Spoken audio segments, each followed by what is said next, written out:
Magandang araw po sa inyong lahat. Ang kwentong inyong mapapakinggan ay tungkol sa batang si Elmo na pangarap na maging isang mahusay na manunugis gaya ng kanyang ama na si Felix.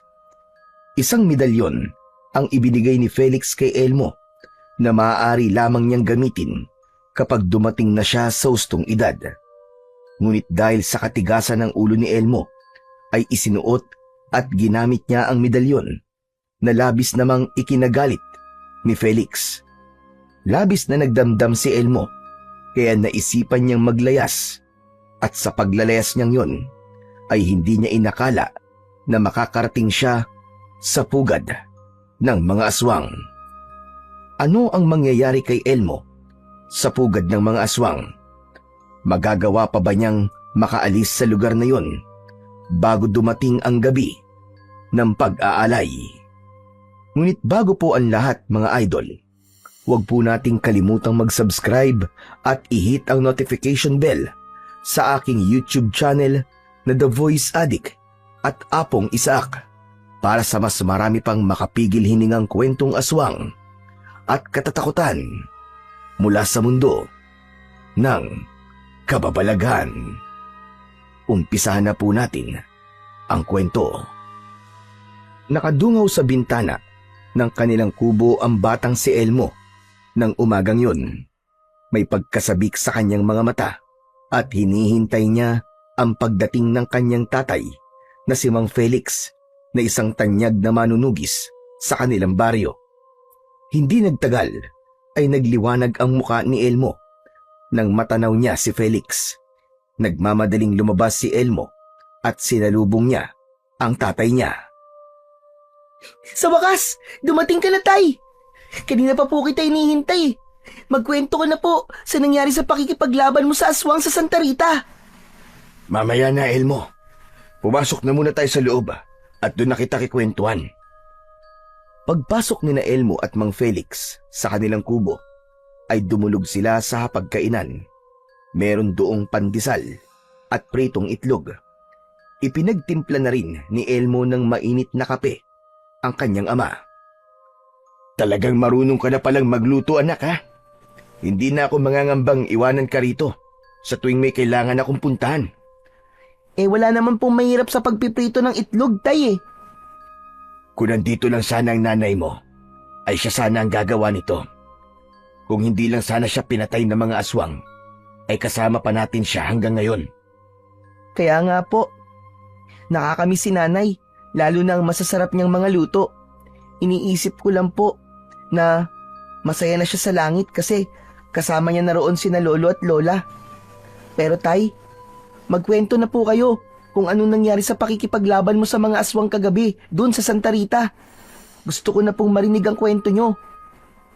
Oo na, magkikwento na ako. Alam ko naman palagi kang sabik na marinig ang mga nangyayari sa tuwing may kinakaharap akong aswang. Siyempre naman po, gusto ko po kasing maging kagaya niyo ako pag malaki na po ako . Ayun na nga, nalaman ko na yung matandang albularyo pala ang aswang sa Santa Rita. Nung una, kinausap ko siya at sinabi kong umalis na lamang siya kaysa masaktan pa siya. Nagmatigas, nanlaban pa. Wala na ako nagawa, kundi ang labanan siya. Kasi kung hindi ko yung ginawa, ay ako mapapahamak. Ibig po bang sabihin, tay, pinatay niyo po yung aswang? Oo, ginamitan ko siya ng itak at buntot ng pagi. Hindi naman siya nakapalag sa akin. Ayoko sana siyang patayin at nais ko na bigyan pa siya ng pagkakataong mabuhay at magbago. Pero mas pinili niya ang kamatayan. Ang astig niyo talaga, tay. Hindi na po ako makapaghintay na lumaki para sanayin niyo na rin po ako para maging isang manunugis. Huwag ka mag-alala, anak. At darating din tayo sa bagay na yan. Pero, hindi po ba talaga pwedeng sanayin niyo na po ako ngayon? Handa na po ako, tay. Kayang-kaya ko na po yun. Hindi pa, anak. Masyado ka pang bata para sa ganitong bagay. Ang mas mabuti mong gawin ay mag-aral ka muna at sulitin mo ang pagiging bata mo. Ayokong paglaki mo magsisisi ka kasi hindi mo na-enjoy ang kabataan mo. Ganyan kasi ang nararamdaman ko. Kasi bata pa lang ako nang sinanay na ako ng aking ama para maging isang manunugis. Sana po lumaki na po ako kagad. Gusto ko na rin po makipaglaban sa mga aswang eh. Ngiti na lang ang isinagot ni Mang Felix sa sinabing yun ni Elmo at nagpatuloy na silang mag-ama sa pag-aalmusal. Simula nang magkaisip si Elmo ay naging idolo na niya ang kanyang ama. Nakita niya kung paano hangaan ng mga tao si Mang Felix dahil sa taglay nitong husay at tapang sa pakikipaglaban sa lahat ng uri ng aswang. Wala siyang ibang gusto paglaki niya, kundi ang maging kagaya ng kanyang ama. 7 taong gulang noon si Elmo nang mamatay ang kanyang ina dahil sa pagsalakay ng mga aswang sa kanilang baryo. Pinuntiryan ng mga yon ang nanay ni Elmo bilang paghihiganti ng mga aswang kay Mang Felix. Ngunit sa kabila ng mapait na pangyayaring yon, ay hindi pinanghinaan ng loob si Mang Felix at bagkus ay mas lalo pang nag-alab ang kagustuhan nitong wakasan ang bawat kasamaan ng mga aswang. Kahit sa ibang lugar ay pinapatawag si Mang Felix kapag may aswang na umaatake dahil sa husay nga nito sa pagiging isang manunugis. Kinagabihan, habang nakaupo si Elmo sa labas ng bahay at pinagmamasdan ang napakaraming bituin sa kalangitan, ay tumabi sa kanya si Mang Felix. Agad niyang napansin ang maliit na kahon na hawak ng kanyang ama. Tay, ano po yung kahon na yan? Parang ngayon ko lang po yan nakita. Dahil itinago ko to, noon pa man anak. Pero gusto ko nang ibigay ito sa'yo dahil gusto kong subukan ang iyong disiplina. Ano pong ibig niyong sabihin, Tay? Binuksan ni Mang Felix ang kahon na gawa sa matibay na uri ng kahoy. Napanganga si Elmo nang makita ang isang medalyon sa loob ng kahon. Tila gawa yun sa tanso dahil sa mamula-mula na may kasamang kahil na kulay nun. May mga kakaibang simbolong nakaukit sa medalyon na hindi alam ni Elmo kung ano ang ibig sabihin. Wow! Ang ganda naman po ng medalyon na yan, Tay! Hindi lamang ito basta maganda, kundi makapangyarihan din. Ang medalyon na ito ay ipinamana pa ng lolo mo, pero hindi para gamitin ko, kundi upang ipamana sa aking panganay na anak na lalaki. At ikaw yun, Elmo. Isa itong makapangyarihang medalyon na nagbibigay ng lakas sa kung sino mang magsusuot nito. Isa itong medalyon na mabisang gamitin kapag makikipaglaban ka sa mga aswang. Agimat po ba yan, Tay? Ibig sabihin, papayagan niyo na po akong gumamit ng agimat? Papayagan niyo na po ba akong makipaglaban sa mga aswang? Hindi pa, anak. Pero bakit niyo po ipinapakita sa akin ng medalyon na yan? Ano pong dahilan? Gaya ng aking sinabi, ay nais kong subukan at sanayin ang disiplina mo, anak. Simula sa gabing to, ay ikaw na mag-iingat at magtatago ng kahon na to. Ngunit maaari mo lamang isuot at gamitin ang medalyon na nasa loob nito kapag tumungtong ka na sa edad na 18. 18? Ang tagal pa po nun. 7 taon pa po ang hihintayin ko bago po ako umabot sa ganong edad. Kaya nga susubukin ito ang disiplina mo. Kailangan mo maghintay. Kapag nasa ustong edad ka na, ay saka mo lamang maaaring isuot at gamitin ang medalyon. Nagkakaintindihan ba tayo, Elmo?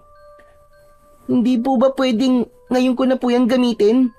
Nagkakaintindihan ba tayo? Opo, Tay, naiintindihan ko po. Simula ngayon, ay ibibigay ko na to sa iyo, anak. Ingatan mo ang kahon na to na para bang nandito ang buhay mo. Inabot ni Mang Felix ang maliit na kahon kay Elmo at agad yung kinuha ni Elmo. Pagkahawak niya sa kahon, ay naramdaman niya ang isang responsibilidad na kailangan niyang dalhin sa loob ng maraming taon. Alam niya na isa yung pagsubok sa kanya ni Mang Felix kung karapat dapat ba siyang maging manunugis gaya nito. Kaya nangako siya sa sarili na gagawin niya ang lahat para mapatunayan sa kanyang ama na karapat dapat siyang maging isang manunugis. Sa mga sumunod na araw, ay madalas na hawak ni Elmo ang maliit na kahon. Binubuksan niya yon at tinititigan ang makinang na medalyon sa loob. Para bang may humihila sa kanya upang isuot yon, lalo na kapag naaalala niya ang mga pakikipaglaban ng kanyang ama sa mga aswang. Ramdam niya ang bigat ng tukso, ngunit kasabay nun ay ang takot na baka mabigo siyang sundin ang bilin ng kanyang ama. Isang umaga, mag-isa si Elmo sa bahay nila. Nakaupo siya sa labas at gaya ng dati ay hawak niya ang maliit na kahon habang tinitignan niya ang medalyon. Alam mo, gusto talaga kitang isuot eh. Kaya lang, baka kapag ginawa ko yun, hindi na ako sanayin ni tatay na maging kagaya niya. Pangarap ko pa naman na maging manunugis kapag malaki na ako. Elmo! Laro tayong patintero! Umangat ang mukha ni Elmo nang marinig niya ang boses ng kaibigan niyang si Iking. Lumapit si Iking sa kanya at tinignan nito ang hawak niyang kahon. Hindi ako pwedeng umalis ng bahay, Iking eh. Nasa palengke kasi si tatay. Kaya kung aalis ako, walang magbabantay dito sa bahay namin. Ay, ganun ba? Sayang naman. Bakasyon pa naman tapos nandito ka lang palagi sa bahay nyo. Teka, ano ba yung hawak mo? Hindi mo ba nakikita? Di kahon. Alam kong kahon yan. Ang tinutukoy ko ay ang medalyon na nasa loob ng kahon. Ang ganda naman niya. Pwede bang pahawak? Hindi mo to pwedeng hawakan, Iking. Ang damot naman. Hahawakan ko lang naman eh. Hindi ko naman nanakawin yan eh. Kahit na, hindi talaga pwede kasi hindi ito isang normal na medalyon. Ano ba yan? At para namang ginto yan at ayaw mong ipahawak. Huwag kang maingay at huwag mong ipagsasabi to kahit kanino Isa kasi itong makapangyarihang agimat na ibinigay sa akin ni tatay at sabi niya, kapag sinuot ko to ay magkakaroon ako ng lakas at galing sa pakikipaglaban sa mga aswang. Wow! Ang astig naman! Talagang susunod ka sa yapak ng tatay mo bilang isang manunugis Siyempre, idol ko si tatay kaya gusto kong maging kagaya niya. Sige nga, isuot mo nga yung medalyon. Tignan natin kung anong mangyayari. Hindi ko pa to pwedeng isuot, Iking. Ang sabi ni tatay ay kapag 18 taong gulang na raw ako, saka ko lang to maaaring gamitin. Hinayaan niya akong itabi to kasi gusto niyang subukin ang disiplina ko. Hindi ba sabi mo nasa palengke ang tatay mo? Ibig sabihin, hindi niya malalaman na isusuot mo yan ngayon. Sige na, kahit 3 second lang. Gusto ko lang makita kung anong mangyayari sa'yo. Tumigil ka, wag mo na nga akong tinutokso, Iking. Hindi ka magtatagumpay kahit na anong pilit ang gawin mo. Si tatay ang susundin ko at hindi ikaw. Ang pangit mo naman kabanding. Bahala ka nga sa buhay mo kung ayaw mong isuot yung medalyon mo. Aalis na lang ako at baka nagsisimula na sila maglaro Sige, bye-bye. Tinundan na lang ng tingin ni Elmo ang papalayong si Iking. Nang mapag-isa siya, ay muli niyang tinignan ang medalyon. Kinuha niya yon mula sa kahon at pinagmasdan niya ng mabuti ang bawat detalye nun. Pinilit niyang unawain ang bawat nakaukit doong simbolo, pero kahit isa ay wala siyang naintindihan. Hanggang sa nakaramdam si Elmo ng kuryosidad sa kung ano ang nangyayari sa kanya. Sa sandaling isuot niya ang medalyon. Siguro naman hindi pa uuwi si tatay. Susuotin lang naman kita ng mabilis, tapos uubarin din kita kagad. Akmang isusuot na sana ni Elmo ang medalyon sa kanyang leeg nang biglang dumating ang kanyang ama. Natataranta niyang ibinalik sa kahon ang medalyon. Seryoso ang muka ni Mang Felix nang lumapit yon sa kanya. Tatay, nakabalik na po pala kayo. Ang bilis niyo naman po. Ano yung nakita ko kanina, ha? Ha? Ang alin po? Huwag ka nang magmaang-maangan, Elmo. Huling-huli kita. Isusuot mong medalyon. Hindi ba sabi ko sa'yo ay hindi mo pa maaaring gamitin yon hanggat Wala ka pa sa tamang edad. Isusuot ko lang naman po sandali. Hindi ko naman po gagamitin. Kahit na, ang usapan ay usapan. Pero tay, kung hindi niyo po ako papayagan na isuot itong medalyon, ay mas mabuti pang kayo na lang po ang magtago nito. Matutukso lang po kasi ako na isuot to kapag nasa akin to eh. Hindi maaari. Kailangan ay magkaroon na kayo ng koneksyon ng medalyon na yan habang bata ka pa lang upang pagdating ng takdang panahon ay magiging madali na para sa'yo ang pagtanggap ng kapangyarihan yan. Isa pa, hindi ba't ang sabi ko sa'yo ay kailangan kong subukan ng iyong disiplina? Alam mo, Elmo, isa sa mahalagang katangian ng pagiging manunugis ay ang disiplina sa lahat ng bagay. Bukod sa husay sa pakikipaglaban sa mga aswang, ayan ang isa sa mga katangian na dapat mong taglayin. Kaya kung gusto mo maging kagaya ko, ngayon pa lang, ay dapat ka nang magkaroon ng disiplina at pagpipigil sa iyong sarili. Napayuko na lamang si Elmo. Naisip niya ng sandaling yun na kailangan niyang sundin ang mga sinabi ng kanyang tatay. Hindi man niya masyadong nauunawaan ng lahat, ay alam niya na mas marami ng nalalaman at karanasan sa buhay ang tatay niya. Kaya dapat niyang gawin ang mga utos at gusto nito. Hanggang sa dumating na ang kapayapaan sa baryo ni na Elmo ay nasira nang kumalat sa buong baryo ang balita na may aswang na umaatake sa mga tao tuwing gabi. Nagsimula yon sa mga nawawalang mga tao hanggang may ilang bangkay nang natagpuan sa iba't ibang parte ng baryo na wala ng lamang loob. Dahil doon ay hindi na mapalagay ang mga tao. Ang dating tahimik na baryo ay napalitan ng kaba at takot sa tuwing sumasapit ang dilim.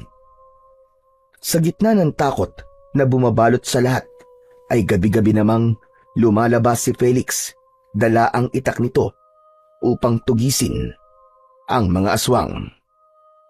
Isang gabi, habang naghahapunan, ay napansin ni Elmo na nagmamadali sa pagkain ng kanyang ama. Tay, dahan-dahan naman po kayo sa pagkain at wala po kayong kaagaw, baka mabulunan po kayo niyan eh. Kailangan ko magmadali dahil magroronda pa ako sa baryo. Hindi natin alam kung kailan muling aatake yung aswang. Tay, kumusta na po pala ang pagtugis niyo sa aswang? Hindi pa rin kami nagtatagpo. Pero sa aking palagay, ay sa gubat niya dinadala ang mga biktima niya. Ilang beses nang may natagpo ang bangkay sa gubat. Nung umikot din ako sa gubat nung isang araw, ay may nakita akong mga natuyong dugo sa lupa, na ang hugis ay paa ng aswang. Ibig sabihin po, sa gubat po kayo magtutungo ngayong gabi? Tama ka, doon nga anak. Kailangan na namin magkaharap ng aswang na yon para mapatay ko na siya. Habang buhay pa ang aswang na yon ay paniguradong dadami pa ang mabibiktima niya. Hinayaan na lamang ni Elmo ang tatay niya sa mabilis nitong pagkain. Matapos maghapunan ay naghanda na si Felix sa pag-alis nito. Kinuha nito ang itak at nagsabit ito ng agimat sa leeg nito.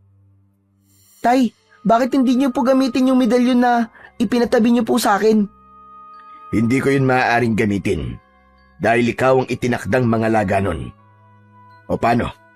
Kailangan ko nang umalis, anak. Huwag kang lalabas ng bahay kahit anong mangyari, ha? Huwag mo na akong hintayin at paniguradong madaling araw na ako makakauwi. At higit sa lahat, huwag mong kalilimutang isarado ang pinto at mga bintana. Bubuksan mo lang ang pinto kapag ako ang kumatok. Opo, tatandaan ko po lahat ng sinabi niyo, Tay. Mag-iingat po kayo. Isang mahigpit na yakap ang iniwan ni Felix kay Elmo bago yun tuluyang lumabas ng bahay. Isinarado na ni Elmo ang pinto at niligpit niya ang pinagkainan nila. Habang dinadala niya sa batalan ang mga pinggan, ay nakarinig siya ng pagkatok sa pinto. Si tatay ba yun? Siguro may nakalimutan siya.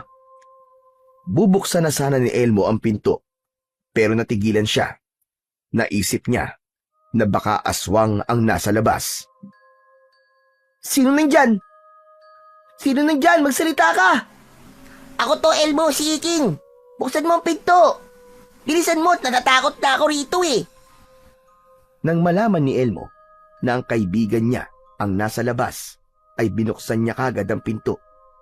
Nagmamadali naman pumasok si Iking na may dalang itak. Oh, anong ginagawa mo rito ng ganitong oras, Iking? Tapos may dala ka pang itak. May sasabihin kasi ako sa'yo. Naisip ko kasi na tulungan natin si Mang Felix na tugisin yung aswang. Ano? Nagpapatawa ka ba, Iking? Anong pumasok sa utak mo at naisipan mong gawin yan? Hindi ba gusto mo maging kagaya ng tatay mo na hinahangaan ng mga tao? Gusto ko ring maranasan yon, Elmo.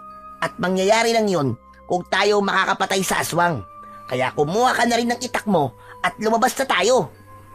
Ayoko, magagalit si tatay sa akin. Saka ano ka ba, mga bata pa tayo eh. Wala tayong laban sa aswang. Meron tayong laban. Nakalimutan mo na ba yung medalyon na ibinigay sa'yo ng tatay mo? Oras na para gamitin mo yon. Saka sigurado ko na kapag napatay natin yung aswang, ay hindi magagalit sa'yo si Mang Felix. Baka nga mamaya matuwa pa yun sa'yo at ipagmalaki ka pa niya sa lahat. O ano, tara na. Sayang ang oras. Sandaling nag-isip si Elmo. Unti-unti siyang natukso sa mga sinabi sa kanya ni Iking. Sa totoo lang, simula na magkaroon ng aswang dito sa atin at gabi-gabing lumalabas si tatay para tugisin yung aswang, ay gusto kong sabihin sa kanya na isama niya ako. Pero hindi ko ginagawa kasi alam ko na hindi siya papayag eh. Saka, gusto ko na rin talagang malaman kung ano ang kayang gawin ng medalyon kapag isinuot ko yun. Oh, yun naman pala eh. Oh, eto na ang pagkakataon na hinihintay mo. Isuot mo na ang medalyon. Sige, pero kapag napagalitan ako ni tatay, ikaw ang bahala sa akin ha. Oo na. Ako na ang sasalo ng galit ng tatay mo. Tara na kasi, ang dami mo pang sinasabi. Sandali lang at kukunin ko lang yung medalyon. Nagmamadaling nagtungo si Elmo sa kwarto nila ng kanyang ama. Mula sa aparador ay kinuha niya ang kahon kung saan nakalagay ang medalyon. Huminga muna siya ng malalim bago niya yon buksan. Nang tumambad sa kanya ang medalyon, ay biglang nanginig ang mga kamay niya. Hindi na siya nag-isip ng matagal. Kinuha niya ang medalyon at isinuot niya yon sa leeg niya. Napahawak sa dibdib si Elmo nang may naramdaman siyang mainit na bagay na dumaloy sa kanyang buong katawan. Pakiramdam niya ay isa yung enerhiya na nagmula sa medalyon. Naging magaan ang pakiramdam niya at naglaho ang takot na kanyang nararamdaman. Hala, mukhang totoo nga ang kapangyarihan ng medalyon na to. Parang kahit ilang aswang ay kayang-kaya ko ng labanan. Elmo, ba't ang tagal mo dyan? Bilisan mo na! Elmo! Oo, sandali lang. Masyado ka namang mainipin. Lumabas si Elmo ng kwarto. Kinuha niya sa kusina ang isa pa nilang itak at sa kanya binalikan si Iking. Handa na ako, Iking. Wow! Bagay pala sa iyo ang medalyon ha? Eh nung pakiramdam, nasuot mo na yan ngayon. Parang ang lakas-lakas ko, Iking. Tapos wala akong nararamdaman takot. Ewan ko ha, hindi ko maipaliwanag pero parang ang gaan talaga ng pakiramdam ko. Ayos yan. Siguro ganyan talaga ang mangyayari sa'yo kapag suot mo yan. O ano, tara na. Handa ka na bang maging batang manunugis? Handang-handa na. Tara na. Naunang lumabas si Iking. Bago dito sumunod si Elmo. Isinarado niya ang pinto at nagsimula na silang maglakad para hanapin ang aswang. Teka, saan pala natin makikita yung aswang na yon, Elmo? Sa gubat. Ang sabi kasi ni tatay sa akin ay may hinala siya na nasa gubat yung aswang. Kaya sa gubat tayo pupunta. Sandali lang. Sa gubat talaga? Paano kung kailangan natin ng tulong? Paano tayo hihingi ng tulong sa ibang tao? Kita mo na? Parang natatakot ka na. Plano mo to, di ba? Ikaw ang nakaisip nito tapos bigla ka matatakot. Ang labo mo rin eh. Akala ko kasi dito lang tayo sa mismong baryo eh. Kung dito na lang sana tayo, ay mas madali tayong makakatakbo at makakahingi ng tulong kapag kinakailangan. Ang dami mo namang dahilan. Ano ba? Tutuloy ka pa ba o hindi na? Hindi na lang siguro. Ayoko magpunta sa gubat, Elmo. Dito na lang kasi tayo sa malapit sa mga kabahayan. Eh nandun nga kasi sa gubat yung aswang. Kahit abutin tayo ng umaga sa paghanap sa aswang dito sa baryo, kung nasa gubat naman siya, hindi natin siya makikita. Ano ka ba? Pasensya ka na ha? Pero ayoko na pala. Bigla ako natakot kasi sa gubat pala tayo pupunta eh. Sige na, uuwi na ako sa amin. Baka kasi magising na si nanay at tatay tapos malaman nila na wala ako sa bahay. Sige, paalam na Elmo. Magkita na lang tayo bukas. Hindi na hinintay ni Iking na makapagsalita pa si Elmo at tumakbo na yon ng mabilis pauwi sa bahay nito. Napailing na lamang si Elmo. Kita mo na tong si Iking, oo. Pasaway talaga. Siya nag-ayang tugisin namin yung aswang tapos biglang mangiiwan. Ano palang gagawin ko ngayon? Uuwi na ba ako? Ay hindi. Hindi ako uuwi sa amin, total. Nandito na ako sa labas eh. Itutuloy ko na to. Tama. Kailangan kong ipakita kay tatay na kaya ko nang maging manunugis kahit bata pa lang ako. Matapang na mag-isang naglakad si Elmo papunta sa gubat. Patuloy niyang nararamdaman ang pagbibigay ng lakas at tapang ng medalyon na nakasabit sa kanyang leeg. Pagpasok niya sa gubat ay hinigpitan niya ang pagkakahawak sa itak at tinalasan niya ang kanyang paningin. Nasaan na kaya yung aswang? Sana ay ako ang unang makakita sa aswang at hindi si tatay. Patuloy na naglakad si Elmo sa gubat hanggang mula sa pagitan ng mga puno ay nasilayan niya si Felix na nakikipagbakbakan sa isang malaking aswang. Mukhang mabagsik ang aswang, mahahaba ang mga kukunon, nanlilisik ang mga mata at bawat galaw nito ay mabilis na parang kidlat.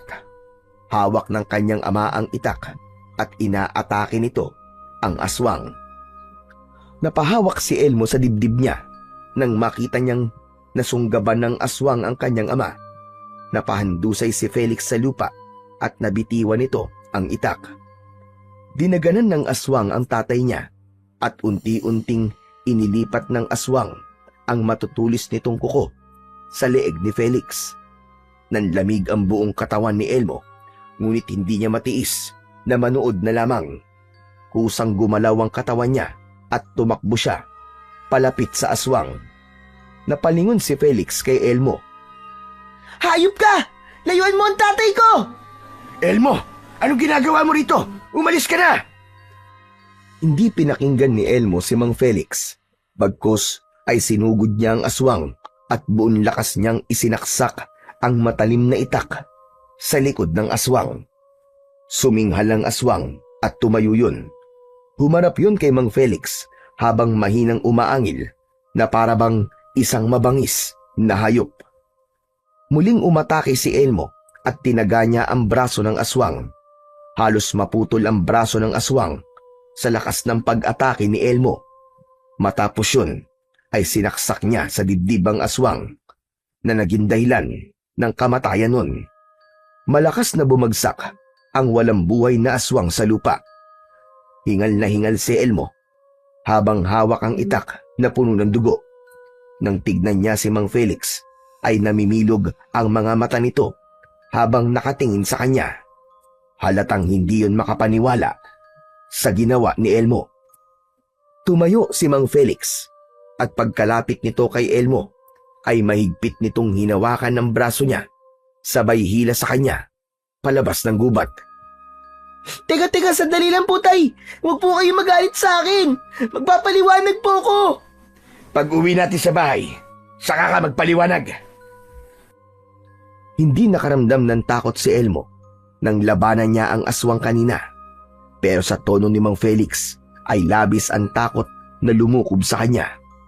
Alam niyang kapag ganun na magsalita ang tatay niya, ay talagang galit na ito. Nang makarating sina Elmo at Mang Felix sa bahay nila, ay pabalyang isinarado ni Mang Felix ang pinto. Napapitlag si Elmo. Humarap si Mang Felix sa kanya. Madilim ang mukha nito, kaya bahagyang napaatras si Elmo. O ano? Ngayon ka magpaliwanag, Elmo. Ipaintindi mo sa akin kung bakit mo ko sinuway. Sorry po, Tay. Gusto ko lang naman pong ipakita sa inyo na kaya ko na pong makipaglaban sa mga aswang eh. Hindi ka ba marunong makaintindi? Hindi ka ba makapaghintay sa tamang panahon para mag-iisa kang manunugis?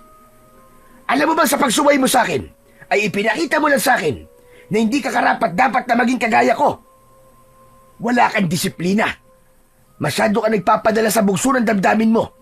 At kung anong naisipan mong gawin, ay ginagawa mo nang hindi mo pinag-iisipan. Pero Tay, hindi niyo po ba nakita ang ginawa ko kanina? Pinatay ko po yung aswang ah. Saka hindi po niya ako nasugatan. At sa tingin mo ba, ay dapat kong ikatuwa yun? Paano kung hindi ganun na nangyari? Paano kung ikaw ang napatay niya? Ilang beses ko bang kailangan sabihin sa'yo, Elmo? Ilang beses? Huwag mong gagamitin ang medalyon, lalo na't hindi mo pa yan kayang kontrolin. Pero Tay, sa tingin ko kaya ko naman po eh. Tumigil ka! Hindi mo dapat nilalagay sa alanganin ng buhay mo nang dahil lamang sa kapusuan mo. Hindi mo naiintindihan, Elmo. Paano kung may nangyari sa iyong masama kanina? Paano na ako? Paano na ang lahat ng pinaghirapan ko para protektahan ka? Ginawa ko lang naman po yun kasi... Kasi gusto mong patunayan na kaya mo. Dahil iniisip mong pwede ka nang sumabak sa pakikipaglaban sa mga aswang na parang ako. Pambihira. Mag-isip ka nga. Hindi ka pa handa. Bata ka pa, Elmo. Wala ka pang alam sa tunay na panganib ng pagiging manunugis. Tandaan mo ito. Hindi ka pwedeng maging manunugis. Hinding-hindi. Biglang kinuha ni Mang Felix ang medalyon mula sa leeg ni Elmo. Nagulat si Elmo sa ginawang yun ni Mang Felix. Bakit niyo po kinuha ang medalyon, Tay? Hindi ito dapat nasa iyo. Dito ko na tinatapos ang pangarap mo maging manunugis. Binigo mo ko, Elmo. Binigo mo ko! Napayuko si Elmo at halos hindi siya makagalaw. Durog na durog siya sa mga salitang natanggap niya mula sa kanyang ama na si Mang Felix. Hindi niya magawang salubungin ang galit na tingin ng tatay niya sa kanya dahil yun ang unang beses na nagalit ito ng ganun katindi sa kanya. Labis na nasaktan si Elmo sa mga sinabi sa kanya ni Mang Felix. Hanggang sa sumunod na araw ay labis niya yung dinamdam. Maghapon siyang hindi kinausap ng tatay niya at ramdam niya na galit pa rin yun sa kanya.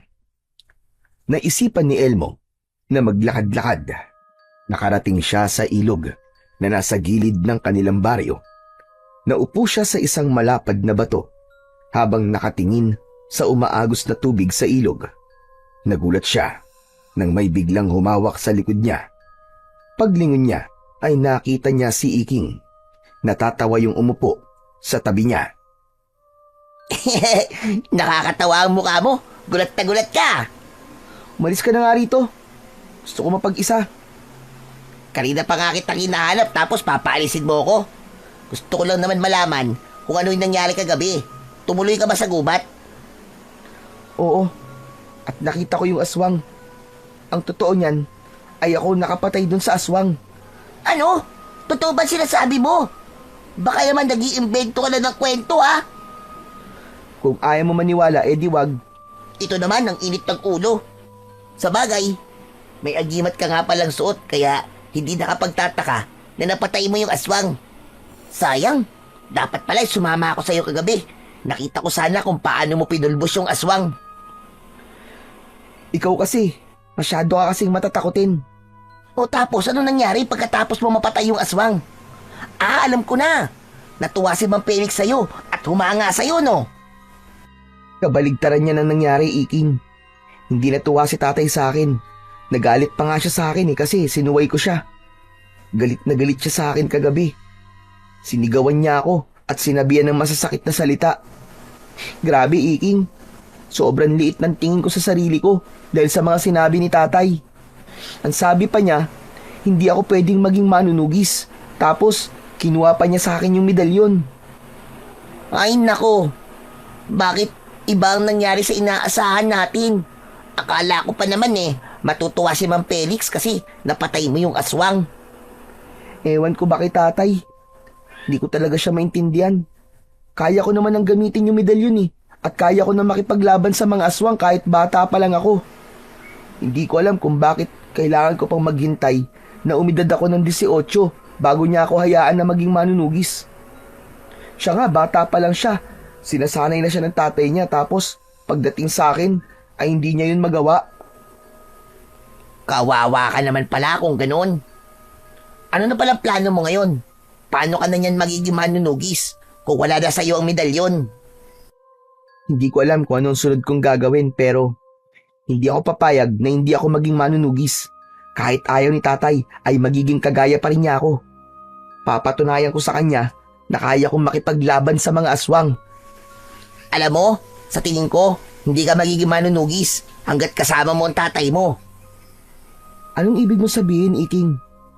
Hindi ba si Mang Felix ang pumipigil sa'yo para maging manunugis kasi sinuway mo siya? Kung wala siya sa tabi mo, syempre, magagawa mo na ang gusto mo. Teka, gusto mo bang maglayas ako sa bahay namin? Yan ba ang gusto mong sabihin? Uy, wala akong sinasabing ganyan ha. Saka sa tingin mo ba, ay kaya mong wala ang tatay mo? Hindi naman, di ba? Dahil sa sinabing yun ni Iking, ay isang ideya ang biglang pumasok sa utak ni Elmo.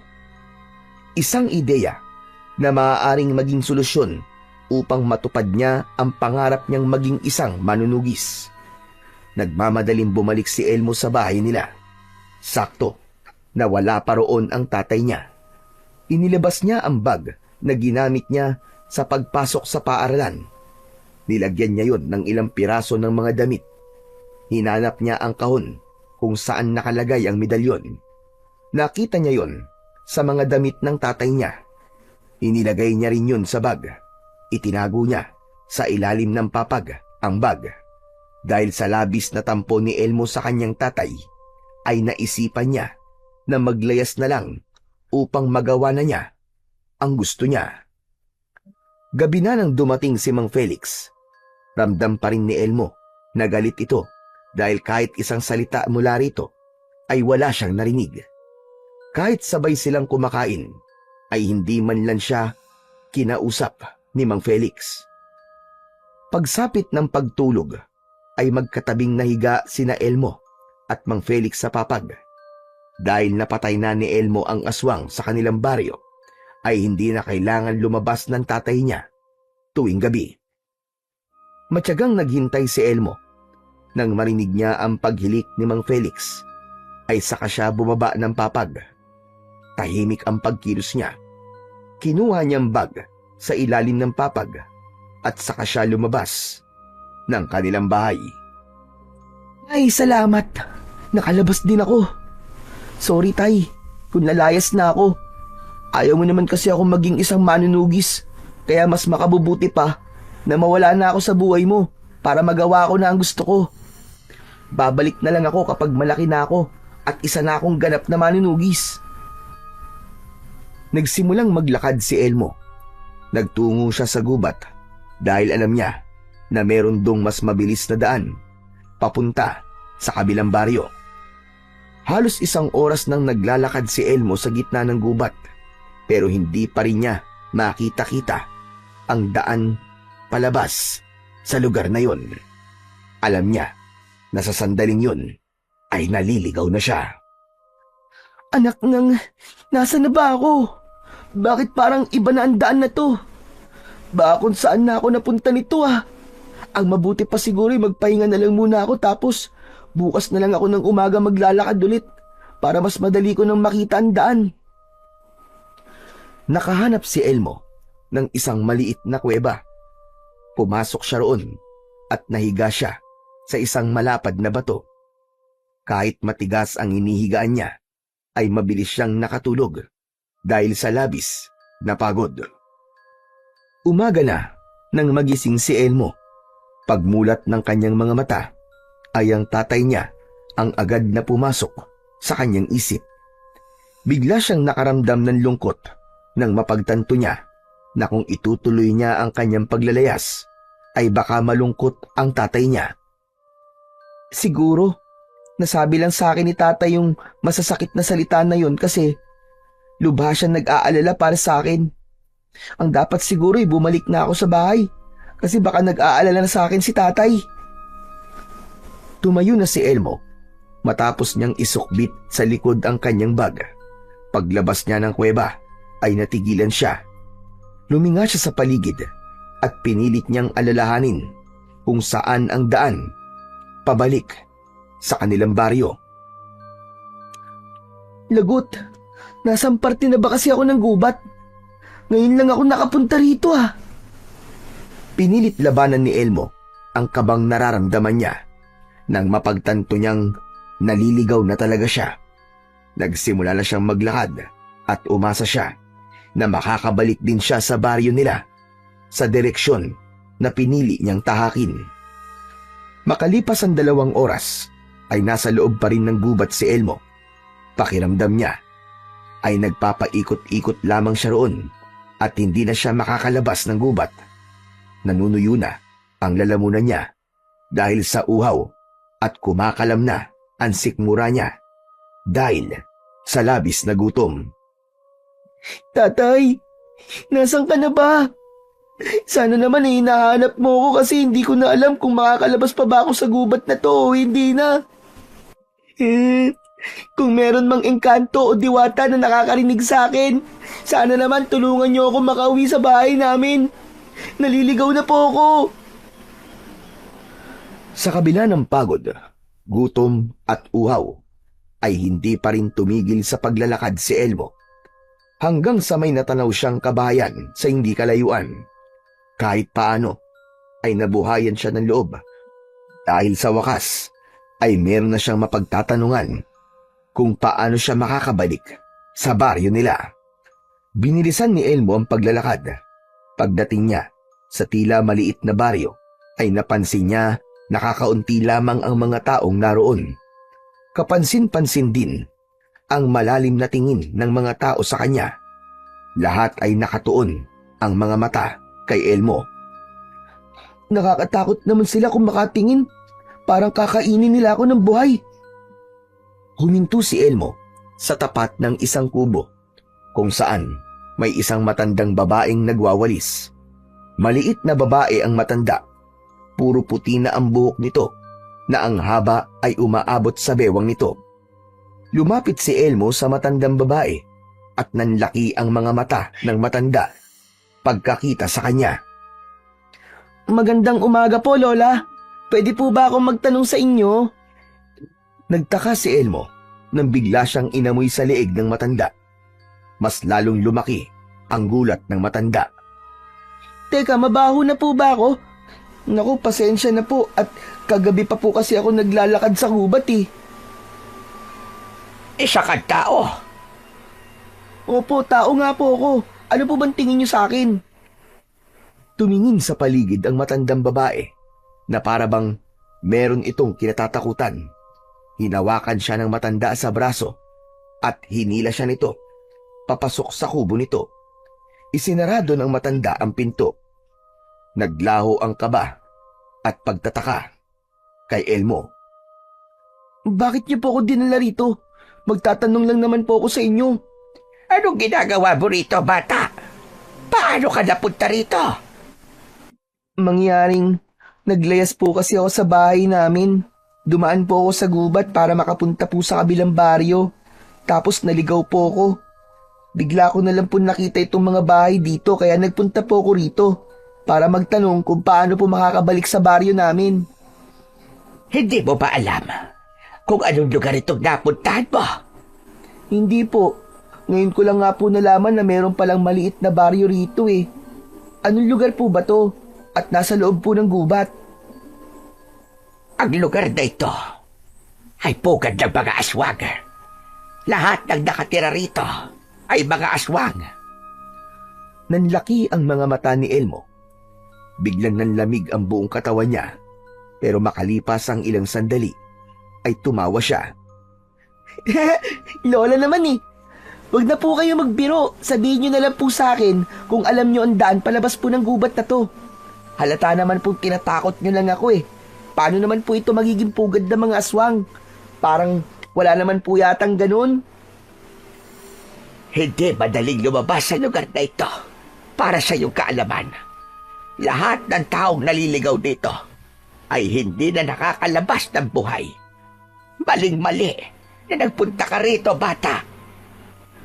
Teka, seryoso po ba kayo sa sinasabi niyo, Lola? Mukha ba ako nagbibiro sa iyo? Hindi mo ba napansin ang tingin sa iyo ng mga taong nasa labas? Magpasalamat ka dahil umaga ngayon, kaya hindi nila pinagpiestahan ang iyong katawan. Pero ang sabi niyo po, lahat po na nakatira rito ay mga aswang. Ibig sabihin po, aswang din po kayo. Dahil sa naisip na yon ni Elmo, ay biglang tumakbo ang bata papunta sa pinto para tumakas. Ngunit bago pa siya makarating sa pinto, ay humarang na roon ang matandang babae. Napaatras si Elmo at pasimpleng gumala ang mata niya sa paligid sa pag-asang may makikita siyang bagay na magagamit niya upang ipagtanggol ang kanyang sarili. Nang makita niya ang isang patalim na nakapatong sa lamesa, ay mabilis niya yung kinuha. Itinutok yun ni Elmo sa matandang babae. Huwag kang lalapit sa akin! Baka hindi mo alam, anak ako ng isang matapang na manunugis. Kaya alam ko kung paano makipaglaban sa aswang. Talaga? Anak ka ng isang manunugis at marunong kang makipaglaban? Oo, kaya wag mo akong susubukan. Kahit matanda ka, lalabanan kita. Nasasabi mong marunong kang makipaglaban, pero nakikita ko na mali ang paghawak mo ng patalim. Huwag mo kong niloloko, bata ka. Kahit na, kaya ko pa rin lumaban. Kaya kung ako sa'yo, ay palabasin mo na ako rito. Sige, lumabas ka ng aking kubo at tignan natin kung makakaalis ka sa lugar na to ng buhay. Kapag naamoy nila na isa kang tao, ay bibihagin ka nila. Nalalapit na ang pagbilog ng buwan at malamang ay ikaw ang iaalay nila. Bakit kung makapagsalita ka ay parang may pakialam ka sa akin, ha? Hindi ba't isa ka ring aswang? Malamang ay gusto mo rin akong ialay sa gabi na sinasabi mo. Oo, isa nga akong aswang, pero hindi ako gaya ng mga aswang na narito. Ang totoo, dati ay isa rin akong tao na kagaya mo. Napilitan lang akong maging aswang dahil nakiusap ako kay Dalisag na huwag niya akong patayin nung umatake sila sa aming baryo. Hinayaan niya akong mabuhay, ngunit ang kapalit ay ginawa niya akong aswang. Ngayon, isa na ako sa mga alagad ni Dalisag. Maniwala ka sa akin, bata. Wala akong ibang nais kundi ang makaalis ka ng ligtas at buhay sa lugar na ito. Kung magtitiwala ka lang sa akin, ay makakauwi ka pa sa inyong baryo. Matiim na tinignan ni Elmo ang matandang babae. Naramdaman niyang totoo ang lahat ng sinabi nito. Alam niya rin na wala siyang pagpipilian, kundi ang magtiwala sa matandang babae. Kung nasa pugad nga siya ng mga aswang, ay siya ang nag-iisang tao roon.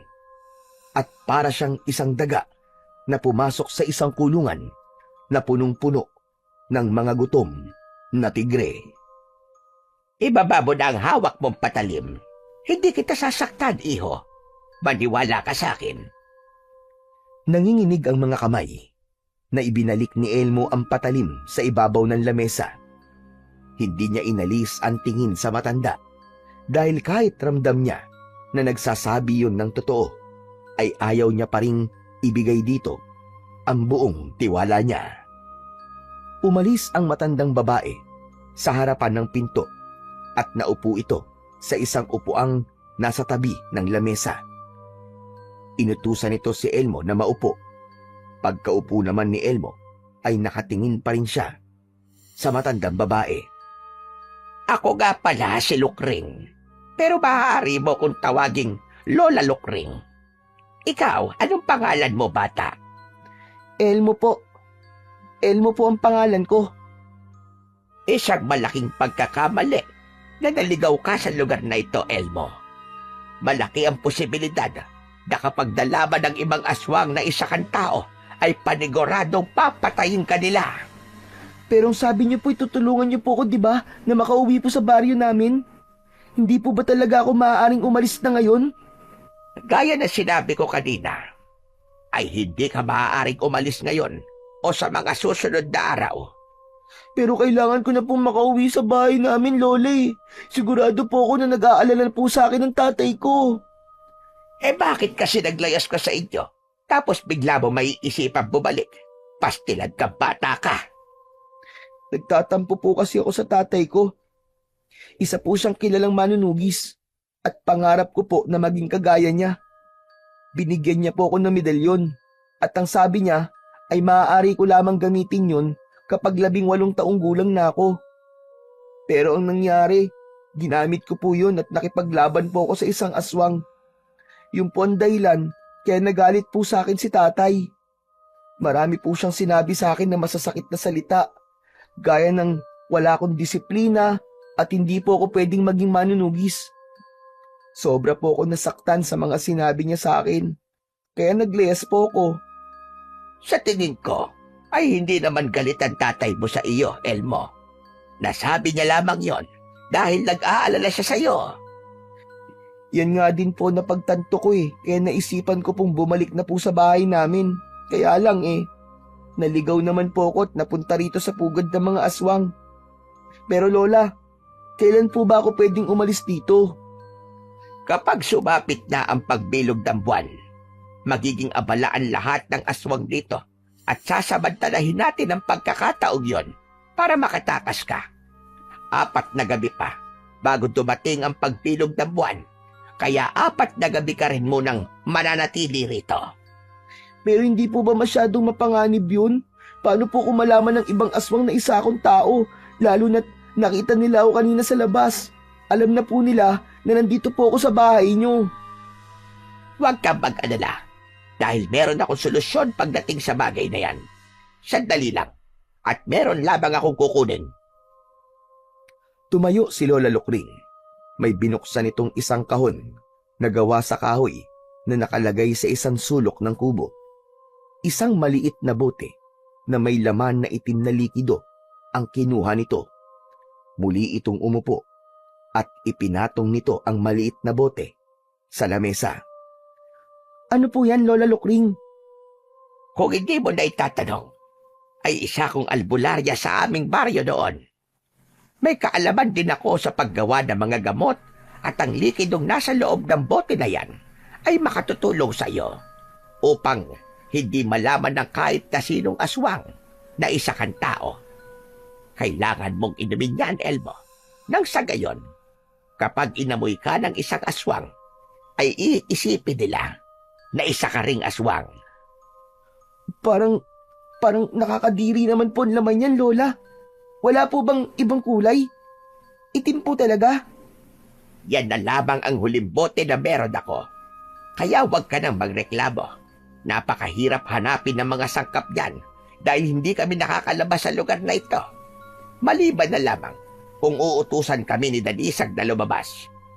Ginawa ko talaga ang gamot na yan para sa ganitong pagkakataon. Magpasalamat ka na lang na meron pa ako niyan dahil yan ang magliligtas sa iyong buhay. Kinuha ni Elmo ang bote. Nang alisin niya ang takip nun, ay inamoy niya ang likidong nasa loob. Umasim ang mukha niya dahil sa masangsang na amoy ng likido. Nakakadiri naman po, Lola. Bakit parang bulok na kuko ang amoy nito? Ano bang mga nilagay mo rito? Ang baho! Gusto mo ba talaga malaman? Meron niyang tinustang galit na langgam, apdo ng aswang, at saka... Tama na po, tama na. Ayoko na palang malaman ng mga nilagay niyo po rito. At baka mas lalo kong hindi inumin yan. Elmo, kailangan mong inumin yan. Isipin mo na kunwari hindi mo yan iinumin ay manganganib ang iyong buhay. Kung gusto mo pang makabalik ng buhay sa bahay nyo, ay kailangan mo ang likidong yan. Pero ano po bang lasa nito, Lola Lukring? Inumin mo na lang at huwag ka ng maraming tanong. Sige na. Wala na po ba talagang ibang paraan? Hindi ko po talaga kayang inumin yan. Amoy pa lang alam ko ng pangit ng lasa eh. Ang dami mo pa sinasabing bata ka. Akin na nga yan. At ako na magpapainom sa iyo. Tumayo si Lola Lokring at inagaw nito ang bote kay Elmo. Inutusan siya nitong tumingala at ngumanga na ginawa naman niya. Nang ibuka ni Elmo ang bibig niya, ay itinaktak doon ni Lola Lokring ang malapot na itim na likido. Hindi maintindihan ni Elmo ang lasa nun. Sobrang pait na maasim-asim. Iluluwa niya sana ang likido, pero pinisil ni Lola Lokring ang ilong niya. Walang nagawa si Elmo, kundi ang huminga gamit ang bibig. At doon na tuluyang dumausdos ang likido, papunta sa kanyang lalamunan. Naduwal siya, pero mahigpit na tinakpan ni Lola Lokring ang bibig niya gamit ang palad nito. Huwag mong isusuka. Yan na lang ang huling bote na meron ako. Huwag mong sayangin yan. Nang tuluyan ng nalunok ni Elmo ang itim na likido, ay namumula ang kanyang mga mata. Panay ang ubo niya at nalalasahan pa rin niya ang likido sa loob ng kanyang bibig. Grabe, napakapangit po ng lasa, nakakasuka. Pangit ba ng lasa? Pero yan ang magliligtas sa iyo, bata. Ano na nararamdaman mo ngayon? Parang umiinit po ang katawan ko.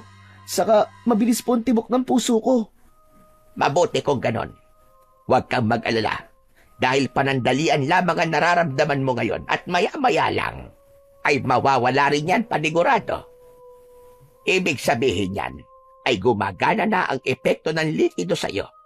Ngayon ay hindi mo na kailangan matakot na lumabas at magpakita sa ibang mga aswang na nandito dahil hindi nila maaamoy na ikaw ay isang tao. Iisipin nila na ikaw ay isa sa amin. Pero hindi po kaya magtaka ang mga aswang dito kung sino ko? Ako na bahala sa bagay na yan. Oo nga pala, nagugutom ka na ba? Gusto mo bang kumain? Opo, sana. Kagabi pa po kasi ako hindi kumakain eh. Hindi nagsalita ang matanda. Tumayo ito at binuksan nito ang isang tapayan. Kumuha ito ng pinggan at may kinuha itong pinatigas na karne mula sa tapayan. Kumuha ito ng isang baso ng tubig at nilapag nito yun sa harapan ni Elmo. Nahindik si Elmo pagkakita niya sa karne. O siya, sige, kumain ka na. Sandali lang po. Hindi po ako aswang ha. Wala po ba kayong ibang pagkain? Kahit gulay na lang po o prutas. Iniisip mo bang karne yan ng tao? Huwag kang mag-alala dahil hindi kita bibigyan ng ganoon. Yan ay karne ng baboy ramo na ginawa kong tapa. Sigurado po ba kayo? Kung ayaw mo maniwala, edi huwag mong pakialaman. Ikaw naman ang magugutom at hindi ako. Muling tinignan ni Elmo ang karne. Kinuha niya yon at inamoy. Sa kanya muling tinignan si Lola Lokring. Nang sandaling yon, ay tuluyan na siyang nagtiwala sa matandang babae dahil sa pagtulong nito sa kanya.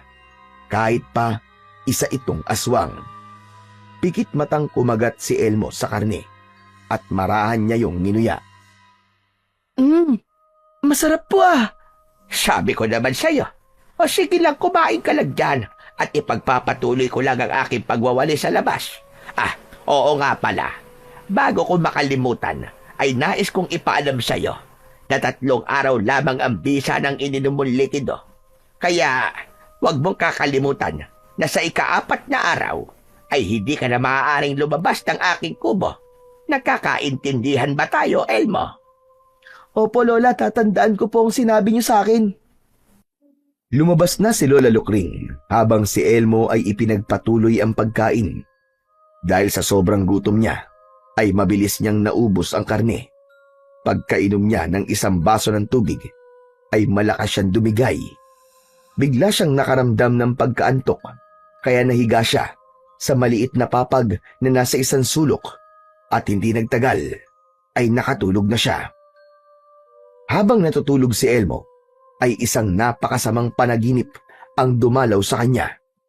Sa panaginip niya, ay nakita niya ang kanyang ama na nakatali sa nakatayong kawayang nakatusok sa lupa.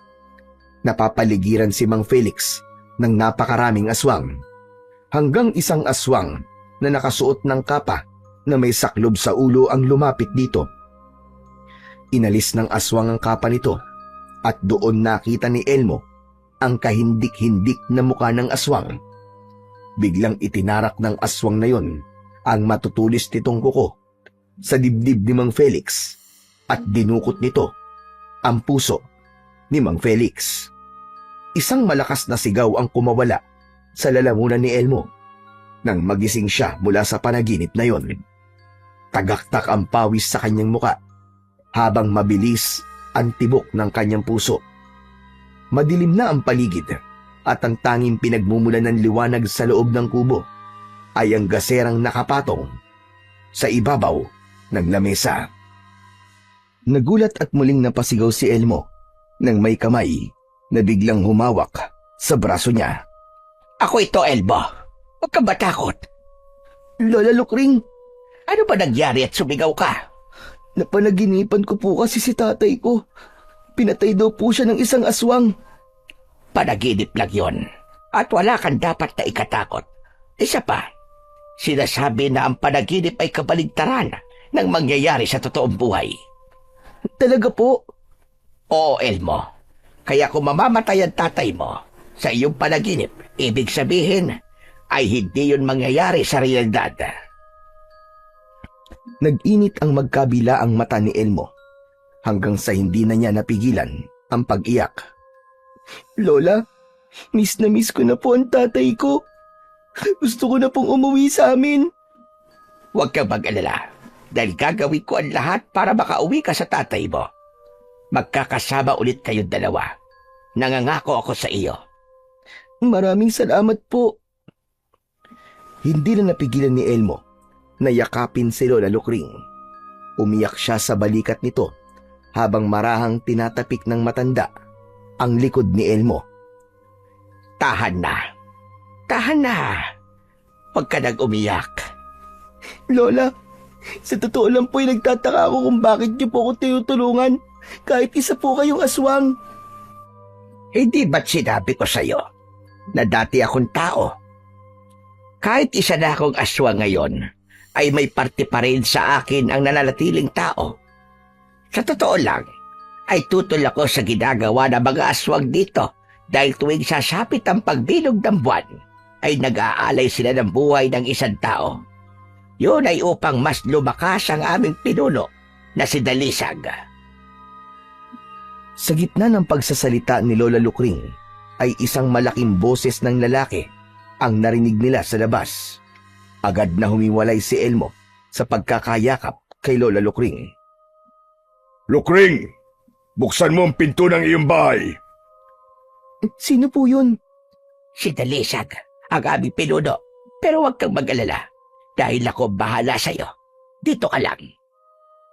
Lumapit si Lola Lukring sa pinto at binuksan yun. Mula sa papag na kinaroroonan ni Elmo, ay nakita niya sa labas ang isang matangkad na lalaking may malaking katawan. Hanggang batok ang buhok ng lalaki at meron yung makapal na balbas at bigote. May kakaibang takot siyang naramdaman dahil sa matalim na tingin ng lalaki. Ano ang sadya mo sa akin, Dalisag? May nakapagsabi sa akin na may isang batang lalaking tila naligaw rito sa ating pugad. Nagtungo raw ang batang yun dito sa iyong kubo. Nasaan na siya? Isa ba siyang tao? Hindi siya isang tao, Dalisag. Gaya rin natin siya na isang aswang. Ang sabi niya sa akin ay umalis siya sa baryo kung saan siya dating naninirahan dahil nalaman ng mga tao roon na isa siyang aswang.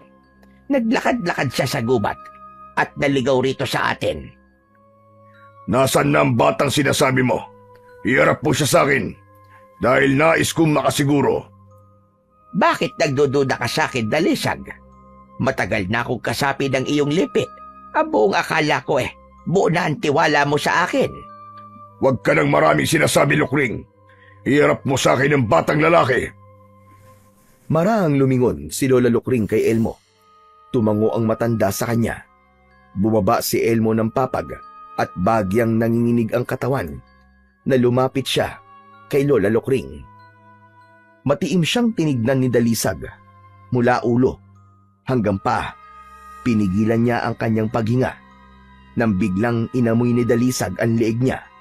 Maya-maya pa ay inilayo na ni Dalisag ang mukha nito kay Elmo. Isa ka ngang aswang. Naaamoy ko sa iyong dugo ang pagiging aswang.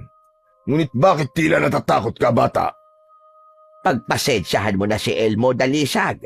Hanggang ngayon kasi ay natatakot pa rin siya dahil sa pagtakas niya sa mga tao. Tinugis kasi siya ng mga yon at muntik pa siyang mapatay. Nagpunta ka sa tamang lugar, bata. Sa lugar na ito ay ligtas ang mga kagaya natin. Walang tao maaaring manakit sa iyo rito. Bagkus ay sila ang ating sasaktan at papahirapan. Oo nga pala, ako si Dalisag. Ako ang pinuno ng mga aswang sa lugar na ito. Bilang kapalit ng pagpayag kong manirahan ka rito, ay kailangan mo kong paglingkuran at pagsilbihan. Wala kang ibang kikilalaning Panginoon, kundi tanging ako lamang. Nagkakaintindihan ba tayo? Opo, naiintindihan ko po, Pinunong Dalisag. Mabuti naman. Lokring, ikaw na ang bahalang magsabi sa batang yan ang mga dapat niyang malaman at ihanda mo rin siya sa magaganap na gabi ng pag-aalay. Ako na ang bahala sa kanya, Dalisag. Walang paalam na tumalikod si Dalisag at naglakad palayo. Nang nawala na yon sa kanilang paningin, ay sakalang isinarado ni Lola Lokring ang pinto. Doon na sila nakahinga ng maluwag. Totoo nga po ang sinabi niyo, Lola. Hindi nga nalaman ng aswang na yon na isa akong tao. Ang galing! Sinabi ko naman sa'yo, epektibo ang likidong ininom mo kanina. Nakita mo naman na inisip ni Dalisag na isa ka ring aswang. Pero Lola Lokring, nakakatakot po si Dalisag. Kahit nasaan yung tao siya, ay natatakot na po ako sa kanya. Totoo ang iyong sinabi. Nakakatakot talaga si Dalisag. Wala siyang awa lalo na sa mga tao. Sa tuwing umaatake siya sa inyong baryo, ay hindi maaaring wala siyang papatayin. Kahit ang mga alagad niyang aswang, ay hindi siya nagdadalawang isip na patayin kapag may nagawa itong mali o labag sa kanyang kautusan. Ang tapang niyo naman po pala kung ganun, kasi sinuway niyo po si Dalisag. Ito pong pagtulong niyo sa akin, isang malaking paglabag po ito, hindi ba? Alam ko, Elmo. At alam ko rin kapag nalaman ito ni Dalisag, ay papaslagin niya ako. Pero wala na akong pakialam kahit mamatay ako. Basta alam ko na ginawa ko ang tama. Matanda na ako. At hindi na ako natatakot na mawala sa mundong ito. Ang gusto ko lang, bago sana ako mamatay, ay may magawa akong kabutihan. Kaya nang makita kita, ay hindi na ako nagkaroon ng pagdadalawang isip na tulungan ka. Naantig ng gusto si Elmo sa mga salitang sinabi ni Lola Lokring. Mas lalo niyang naramdaman ang kabutihan nito dahil kahit sarili nitong buhay ay handa nitong ialay basta matulungan lang siya nito. Sa unang gabi ni Elmo, sa pugad ng mga aswang, ay hindi niya magawang makatulog. Tahimik ang paligid pero hindi nawala ang takot niya, lalo na sa tuwing naiisip niya na ang lahat ng kasama niya sa lugar na yon ay pulos mga aswang. Dahil hindi makatulog, ay bumangon si Elmo. Kinuha niya ang kanyang bag na nasa ilalim ng papag. Binuksan niya yon at inilabas niya ang medalyon na ibinigay sa kanya ni Mang Felix. Biglang nagising si Lola Lokring at lumapit ito kay Elmo. Ano yang hawak mo, Elmo? Isa po itong agimat na ibinigay po sa akin ng tatay ko. Kapag suot ko po ito, ay nagkakaroon po ako ng kakaibang lakas kapag nakikipaglaban po ako sa mga aswang. Ito po ang dahilan kung bakit ko napatay yung aswang na sinasabi ko po sa inyo. Pero ito rin po ang dahilan kung bakit nagalit po si tatay sa akin. Elmo, sana ay maunawaan mo na walang kinalaman ng bagay na yan kung bakit nagalit ang tatay mo sa'yo. Ang iyong pagsuway sa kanya ang totoong dahilan kung bakit siya nagalit sa iyo. Sana po talaga ay makauwi na po ako sa amin, Lola. Gusto ko pong humingi ng tawad sa tatay ko at sa lahat po ng nagawa kong pagkakamali. Mangyayari yan, Elmo. Maniwala ka lamang sa akin. Makakaalis ka sa lugar na ito. Ang mabuti pa ay mahiga ka na ulit. Matulog ka na at alam kong kanina ka pagising. Naunang bumalik sa papag si Lola Lukring. Ibinalik muna ni Elmo ang medalyon sa bag bago siya humiga. Kahit hindi inaantok, ay pumikit pa rin siya at pinilit niyang makatulog. Pagsapit ng madaling araw, ay nagising sina Elmo at Lola Lukring dahil sa ingay sa labas. May pagtatakang tumingin si Elmo sa matanda. Ano pong nangyayari sa labas? Bakit parang nagkakagulo po sila roon? Hindi sila nagkakagulo. Masaya sila. Sa palagay ko ay may nakuha ng mga aswang na isang taong iaalay sa kabilugan ng buwan. Lumabas ng kubo sina Elmo at Lola Lukring. Labis na nagimbal si Elmo nang makita niya na hawak ng mga aswang ang tatay niya. Nangihina si Mang Felix at puno ng sugat at dugo ang katawan. Tatakbo sana si Elmo papunta sa tatay niya, pero agad siyang hinawakan ni Lola Lukring sa braso. Anong gagawin mo? Lola, siya po ang tatay ko. Ano ka mo? Totoo ba yung sinasabi mo? Opo, kailangan ko po siya tulungan bago pa po siya patayin ng mga aswang. Hindi mo maaaring gawin yan ngayon. Gusto mo bang pati ikaw ay mamatay? Pero Lola, Makinig ka sa akin, Elmo. Kung nais mong iligtas ang tatay mo, ay kailangan nating magkaroon ng konkretong plano. Hindi ka dapat nagpapadala sa bugso ng iyong damdamin dahil yan ang magpapahamak sa'yo. Napagtanto ni Elmo na may punto ang sinabi ni Lola Lukring. Naalala niya na dahil nagpadala siya sa gusto niyang gawin, kaya nagalit ang tatay niya sa kanya. Kahit gustong lapitan at tulungan ni Elmo si Mang Felix, ay wala na siyang nagawa, kundi ang tignan na lamang yon. Awang-awa siya sa tatay niya dahil sa kalagayan nito ngayon. Hindi siya makapaniwala na nagawang talunin ng mga aswang ang isang napakahusay na manunugis na gaya ng tatay niya.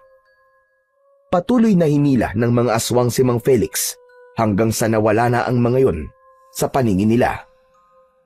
Umiiyak na bumalik si Elmo sa loob ng kubo habang nakasunod sa kanya si Lola Lukring. ano pong gagawin nila kay tatay? Baka kailangan ko na pong kumilos kasi baka po patayin na nila ang tatay ko eh. Ang tatay mo ang gagawing alay sa kabilugan ng buwan. Kung ganon, may posibilidad pong mangyari na panaginipan ko na pinatay ng aswang si tatay. Lola, tulungan niyo po ako. Ayoko pa pong mamatay si tatay. Tutulungan kita, Elmo.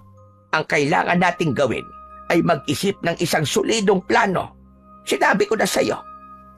Hindi tayo maaaring kumilos agad. Alam kong mahirap, pero kailangan mong kumalma para makapag-isip ka ng maayos. Paulit-ulit na huminga ng malalim si Elmo, pero kahit na anong pilit niyang kumalma, ay hindi niya magawa dahil alam niya na hindi na lang buhay niya ang nanganganib ngayon, kundi maging ang buhay ng kanyang ama. Pagsapit ng tanghali, ay lumabas si Elmo. Hinanap niya ang pinagdalhan ng mga aswang sa tatay niya, hanggang sa nakita niya si Mang Felix na nakakulong sa isang maliit na kulungang gawa sa kawayan. Nakaupo lang yun dahil mababa ang kulungan at hindi nito kayang makatayo. Nakaupo si Mang Felix at nakasandal sa kulungan. Natutulog yun at bakas sa muka ang panghihina. Naluluwang lumapit si Elmo kay Mang Felix. Tatay? Nagising si Mang Felix at nagulat ito nang makita si Elmo. Elmo, anong ginagawa mo rito? Bakit ka nandito? Dito po ako napunta sa pugad ng mga aswang nung naglayas po ako, tay. Pero wag po kayong mag-alala dahil may isang matandang babae na aswang ang tumulong po sa akin. May pinainom po siya sa akin para hindi po maamoy ng mga aswang na isa po akong tao. Ang akala po nila ay aswang din po ako na kagaya nila. Ikaw po, paano ka po nila nadala dito? Hindi po ako makapaniwala na nagawa nila kayong talunin. Ang totoo ay kagabi ko lang nalaman na may pugad na mga aswang dito sa gubat. Naisip ko na baka dito ka napunta dahil may nakakita sa'yo na nagpunta sa gubat nung gabing naglayas ka. Sinadya ko magpatalo sa mga aswang nang marinig ko na kailangan nila ng iaalay sa pagsapit ng kabilugan ng buwan para madala nila ako rito. Hindi nga ako nagkamali dahil nandito ka nga talaga, anak. At salamat sa Diyos dahil buhay ka pa. Kasalanan ko po pala kung bakit po kayo napahamak, Tay. Kung nag-isip lang po sana ako at hindi po naglayas ay wala po kayo rito sa pugad ng mga aswang. Patawarin niyo ako, Tay, ha? Patawad po kung sinuway ko po kayo. Naiintindihan ko na po na maling-mali talaga ang ginawa ko. At kaya niyo ako hindi pinapayagan na maging manunugi sa edad ko ay dahil ayaw niyo po ako mapahamak. Patawarin mo rin ako, anak. Kung nasigawan kita, kung naging maayos lang sana ang pakikipag-usap ko sa'yo, ay hindi kita masasaktan at hindi mo maiisipang maglayas. Napahinto sa pag-uusap sina Elmo at Mang Felix nang makarinig sila ng yabag ng paa. Paglingon ni Elmo ay nanlaki ang kanyang mga mata nang makita niya si Dalisag na naglalakad papalapit sa kanila. Huli na para punasan ni Elmo ang luha niya dahil nakita na yon ni Dalisag. Anong ginagawa mo rito, Elmo? Bakit mo kinakausap ang alay? At bakit ka umiiyak? Magkakilala ba kayong dalawa? Hindi po. Hindi ko po siya kilala. Ang totoo nga po niyan eh. Ngayon ko lang po nakita ang taong yan. Talaga? Nagsasabi ka ba sa akin ng totoo? Kung hindi mo siya kilala, ay bakit ka umiiyak? Nang nakita ko po kasi siya, ay naalala ko po yung ginawa ng mga tao sa akin sa baryo kung saan po ako dating nakatira. Naiiyak po ako ng dahil sa galit. Ganyan nga. Dapat ay magalit ka sa mga tao. Sila ang dahilan kung bakit tayo nagtatago na hindi naman dapat. Sila ang dapat na magtago at hindi tayo dahil mas malakas tayo kumpara sa kanila. Pero hindi ko pinapayagan ng kahit na sinong lumapit sa alay. Kaya kung ayaw mo maparusahan, ay umalis ka na rito. Pasensya na po. Hindi ko pa po kasi alam ang bagay po na yan. Pagbibigyan kita sa pagkakataong ito. Pero sa susunod ay hindi na. Sige na, umalis ka na rito. Bagyang yumukod si Elmo kay Dalisag bago siya naglakad palayo sa kulungan ni Mang Felix. Nang nakalayo na siya, ay mabilis niyang sinulyapan ang tatay niya at mas lalo siyang nahabag dahil sa kaawa-awa nitong kalagayan. Nang nagpatuloy na siya sa paglalakad, ay nangako siya sa kanyang sarili. Nagkagawin niya ang lahat para mailigtas ang kanyang ama. Pagpasok ni Elmo sa kubo ni Lola Lukring, ay nakita niya ang matanda na nakaupo at matiim ang tingin sa kanya. Saan ka galing, Elmo? Pinuntahan ko po si tatay sa kulungan niya. Bakit ka nagtungo roon? Alam mo bang mahigpit na ipinagbabawal ni Dalisag na lumapit ang kahit na sino sa alay?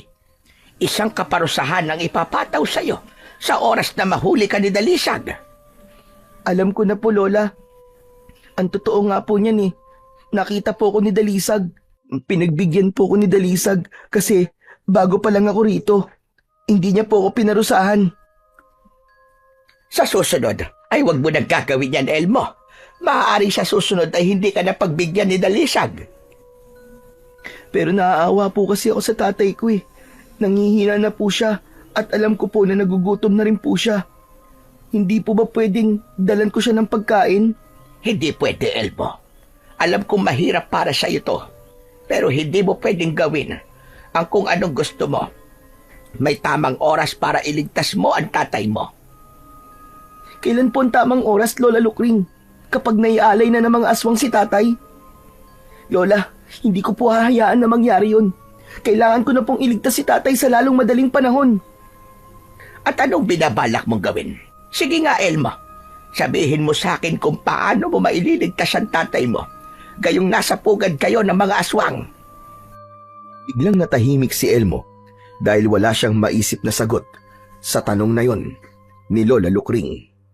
Muli siyang napaiyak dahil sa kawalan ng pag-asa.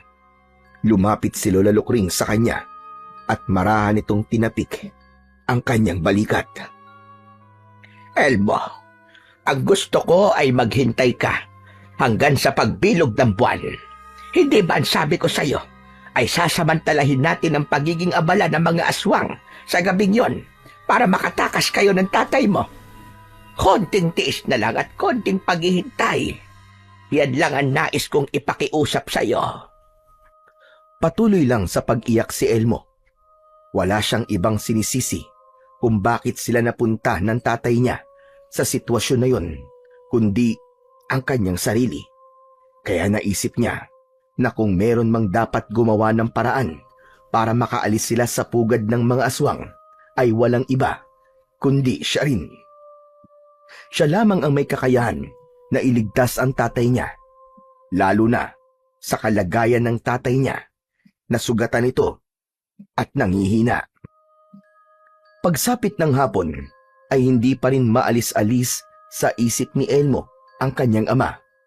Nag-aalala siya sa kung ano na ang kalagayan nito sa sandaling yon.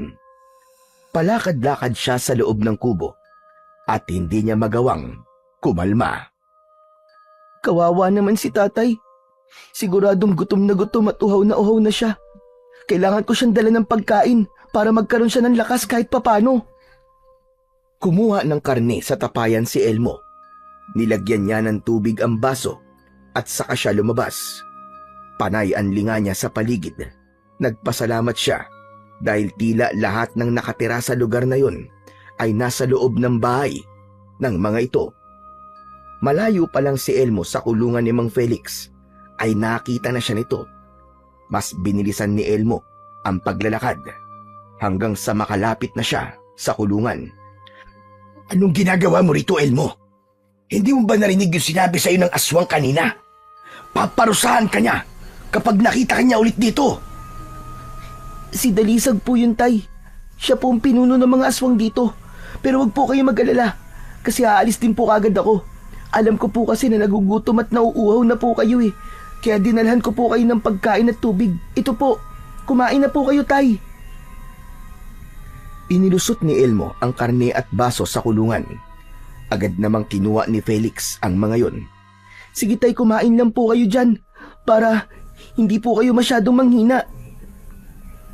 Hindi na muna nagsalita si Felix. Mabilis nitong inubos ang karne at ang isang baso ng tubig. Matapos nitong kumain, ay ibinalik ni Felix ang baso sa anak niyang si Elmo. Aalis na po ako, tay ha. Huwag po kayo mag-alala. Kasi po sa kabilugan po ng buwan ay tutulungan po ako ni Lola Lukring na itakas po kayo. Sinong Lola Lukring? Yung aswang po na tumulong po sa akin, tay. Saka na po ako magpapaliwanag kapag nakaalis na po tayo rito. Sige po, aalis na po ako. Baka po may makakita pa sa akin eh. Mag-iingat ka, anak. Matipid na ngumiti at tumango si Elmo bago siya umalis.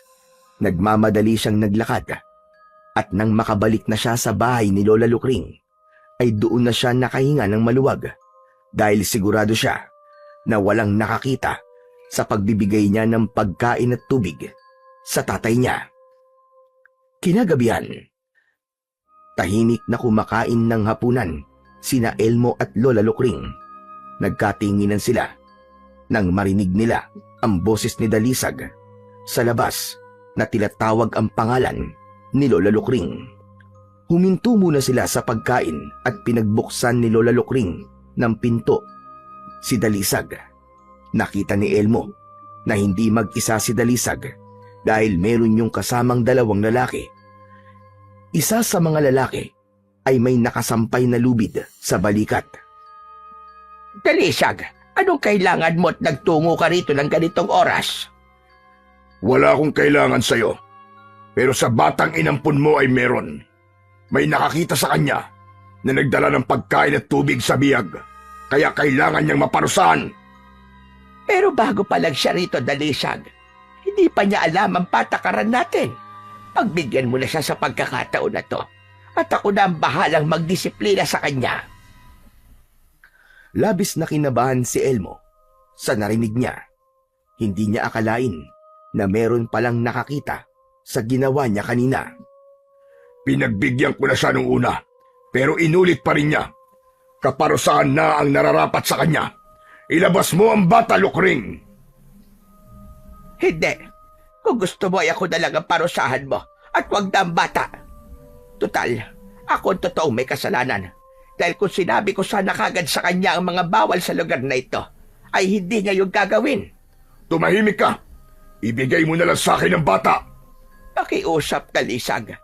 Ako na lang ang iyong parusahan.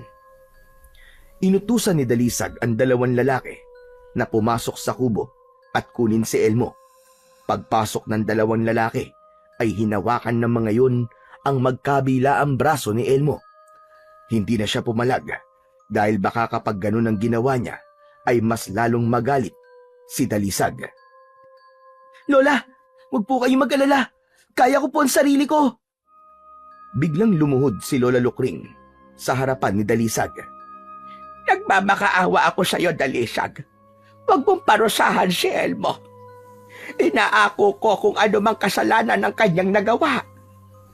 Huwag mo kong sagarin, Lukring, dahil baka kayong dalawa ang parusahan ko. Huwag po. Huwag po, Pinunong Dalisag.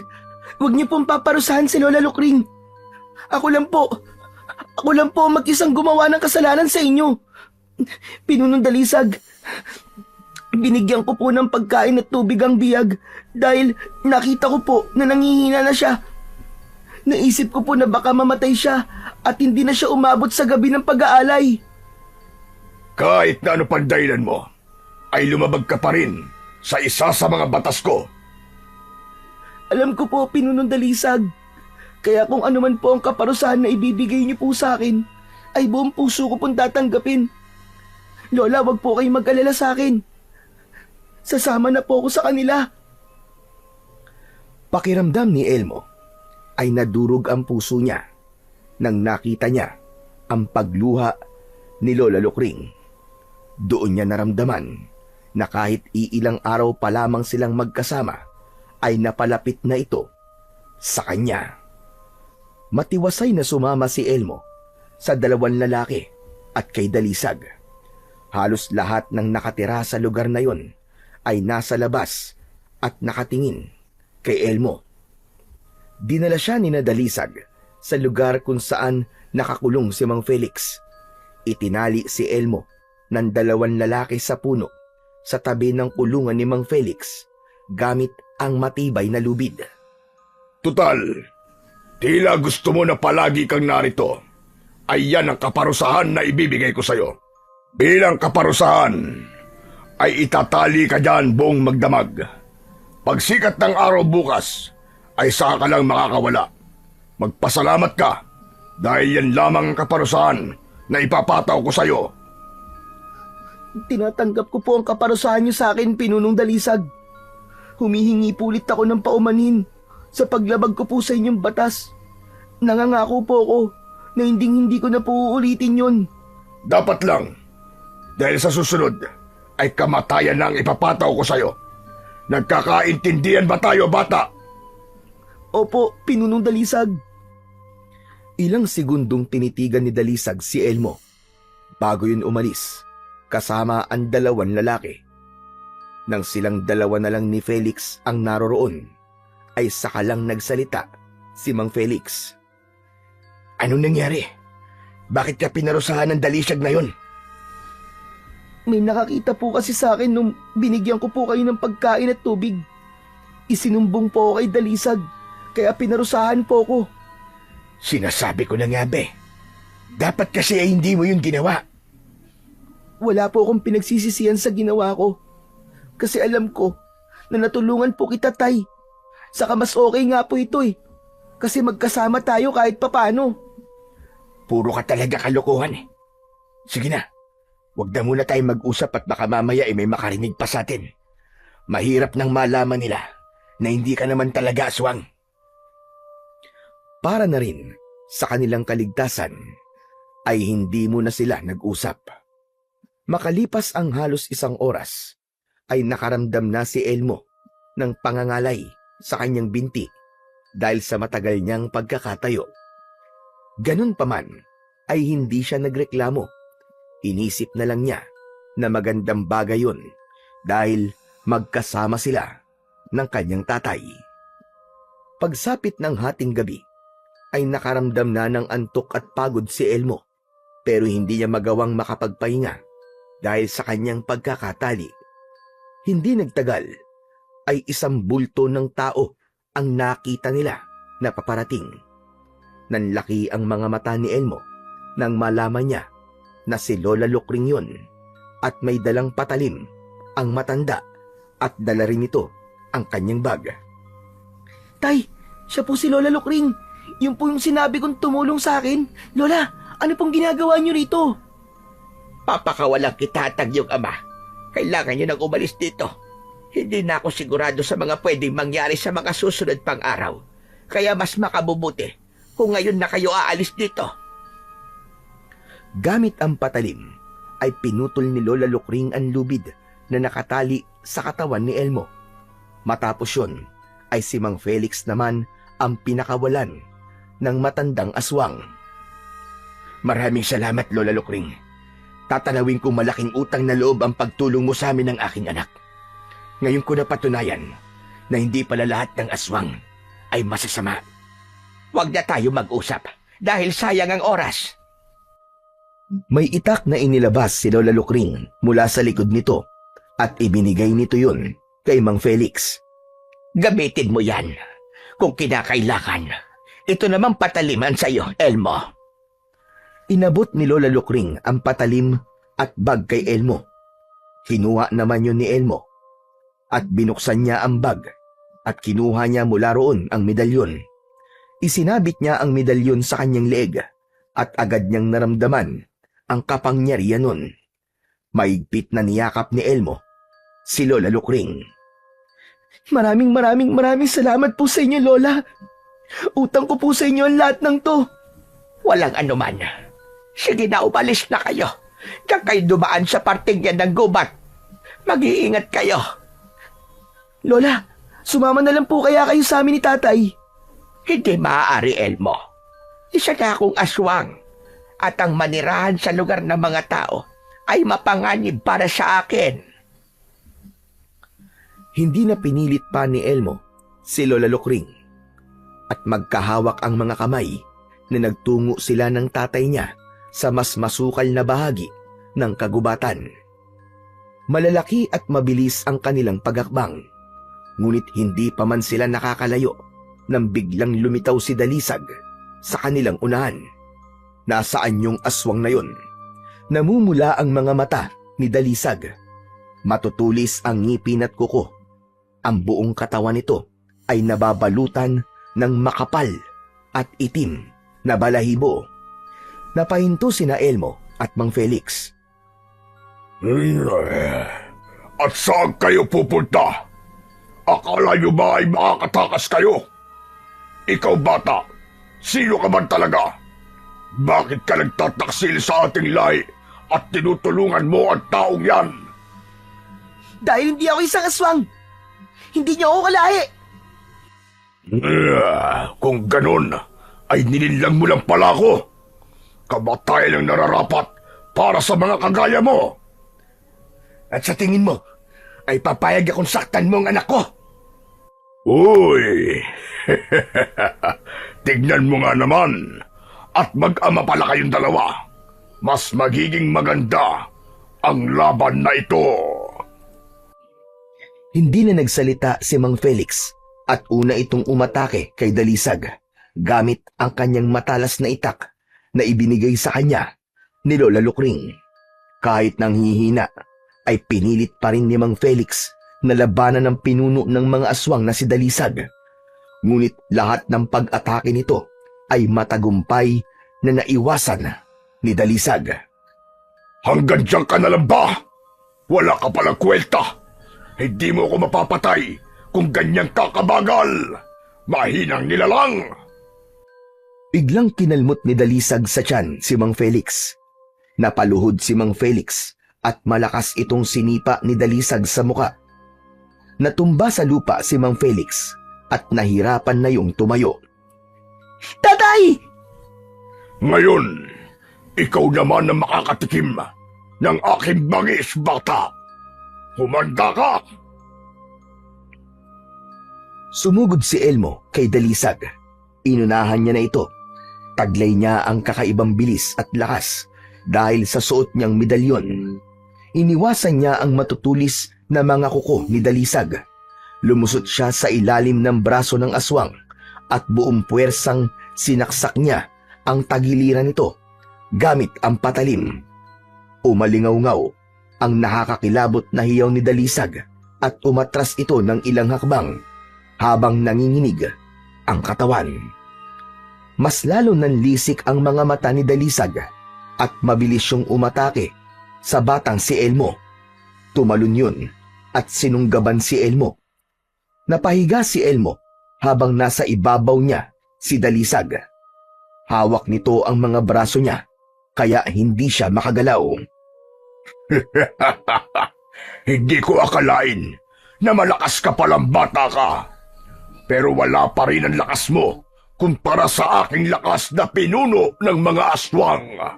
Ngayon, harapin mo na ang kamatayang nararapat para sa iyo. Ngumanga ng napakalaki si Dalisag. Handa na sana nitong sakmalin sa leeg si Elmo at patayin ng isang aswang ang sumampa sa likod ni Dalisag at kinagat ito sa leeg. Sumambulat ang dugo sa lupa. Nang mabitiwan ni Dalisag ang mga kamay ni Elmo, ay sinamantala niya ang pagkakataong yun upang tuluyan ng wakasan ang buhay ni Dalisag na pinuno ng mga aswang. Mabilis niyang itinarak sa dibdib ni Dalisag ang patalim at pinagdiinan niya yon na maigi. Siniguro niya na tinamaan niya ang puso nito. Paghugot niya sa patalim, ay doon na niya nilaslas ang leeg nito. Sumambulat ang maitim na dugo ni Dalisag sa muka ni Elmo.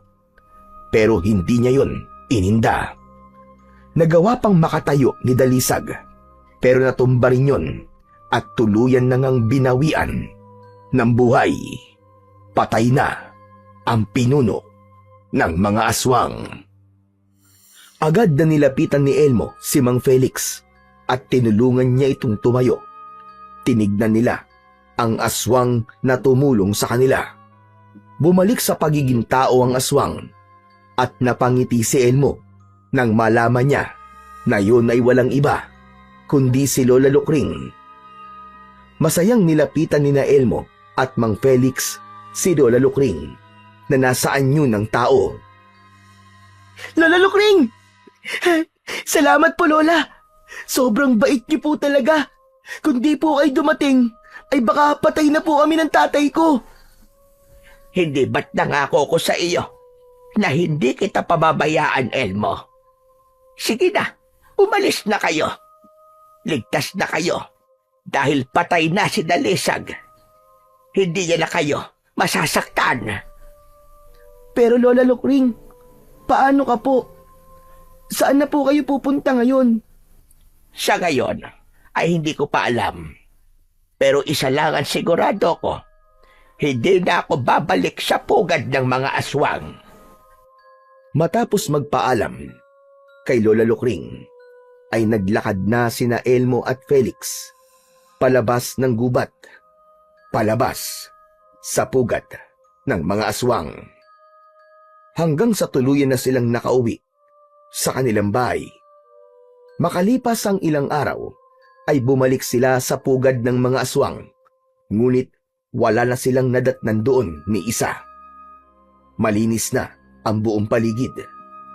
Naisip ni na Elmo na marahil matapos mamatay ng pinuno ng mga aswang na si Dalisag, ay pinili ng mga natitirang aswang na tumakas at magtago sa ibang lugar. Hindi na rin kailanman nakita pa ni Elmo ang tumulong sa kanyang aswang na si Lola Lukring. Nanatili na lamang itong isang alaala para sa kanya.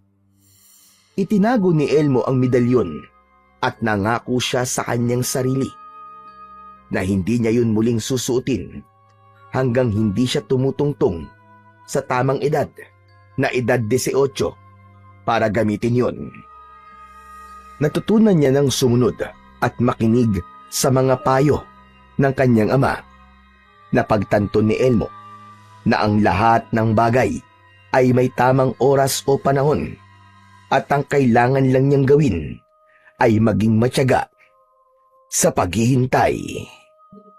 Dahil balang araw ay naniniwala siya na matutupad din ang kaisa-isa niyang kahilingan na maging matapang at magiting na manunugis na katulad ng kanyang ama upang ipagtanggol niya ang kanilang baryo laban sa mga aswang.